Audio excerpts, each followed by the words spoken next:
Distrito de Pingfang, Harbin, Manchúria. O que o mundo acreditava ser uma usina de purificação de água era, na verdade, o complexo de 6 km² mais secreto do Império Japonês. Entre 1935 e 1945, esse local não produziu água limpa, mas sim as armas biológicas mais letais da história. Enquanto os tribunais de Nuremberg julgavam os crimes na Europa, uma rede de silêncio encobria o que aconteceu na Ásia. Hoje, vamos analisar os dados técnicos, a cronologia e os nomes por trás da Unidade 731, uma operação que transformou seres humanos em maruta, ou pedaços de madeira, para alimentar uma ciência que abandonou qualquer limite ético. O arquiteto desse sistema era o general Shiro Ishii, um médico e microbiologista obcecado pelo potencial da guerra biológica. Em 1932, Ishii iniciou seus testes na prisão de Jongma, mas em 1936, o complexo de Pingfang foi finalizado para operar em escala industrial.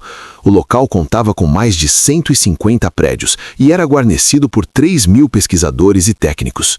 Os números operacionais eram precisos. A unidade tinha capacidade para produzir 500 milhões de pulgas infectadas com a peste bubônica a cada poucos meses, além de toneladas de antraz, cólera e febre tifoide.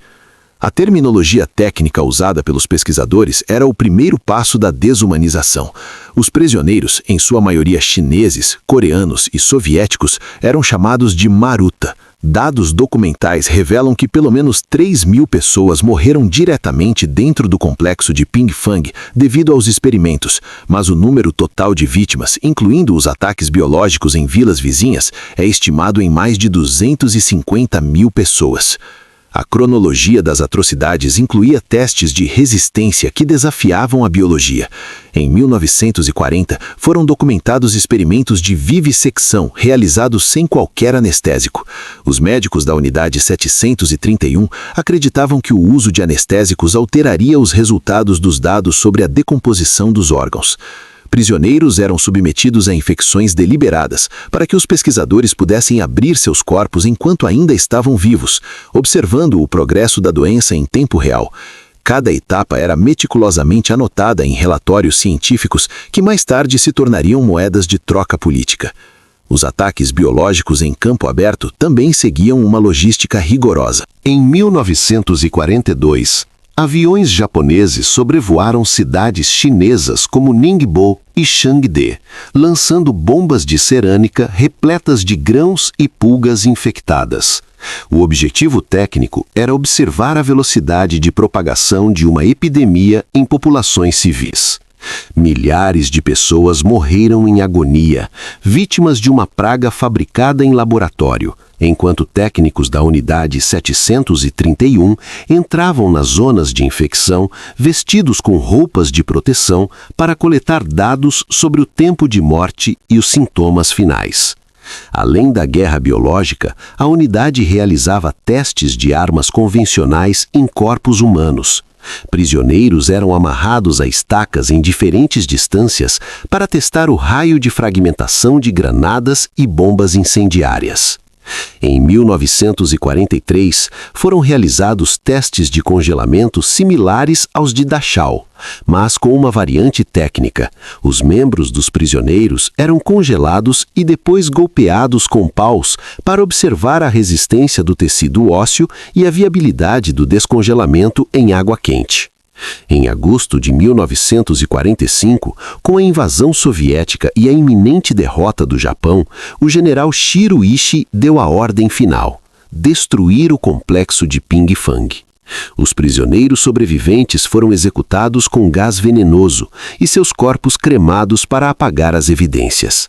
Os prédios foram implodidos e os pesquisadores receberam frascos de cianeto com a instrução de cometer suicídio caso fossem capturados. No entanto, a maioria fugiu de volta para o Japão, levando consigo décadas de registros e lâminas de patologia. O fechamento técnico dessa história ocorreu no pós-guerra, mas não em um tribunal de justiça. Em um acordo secreto com o governo dos Estados Unidos, o general Ishii e seus principais cientistas receberam imunidade total em troca dos dados coletados durante os experimentos. As autoridades americanas consideraram que os resultados das pesquisas sobre guerra biológica eram valiosos demais para serem descartados ou caírem em mãos soviéticas. Enquanto os médicos nazistas foram enforcados em Nuremberg, Shiro Ishii morreu em paz, de câncer na garganta, em 1959, sem nunca ter passado um dia na prisão. Muitos dos ex-membros da Unidade 731 tornaram-se figuras proeminentes na medicina japonesa do pós-guerra, fundando empresas farmacêuticas e ocupando cargos em universidades de prestígio. Somente na década de 80, através do trabalho de historiadores e jornalistas, a verdade técnica sobre Ping Fang começou a emergir do silêncio. A Unidade 731 não foi apenas um erro militar. Foi uma operação científica que provou que, quando o conhecimento é colocado acima da humanidade, o progresso pode se tornar o instrumento mais refinado da barbárie.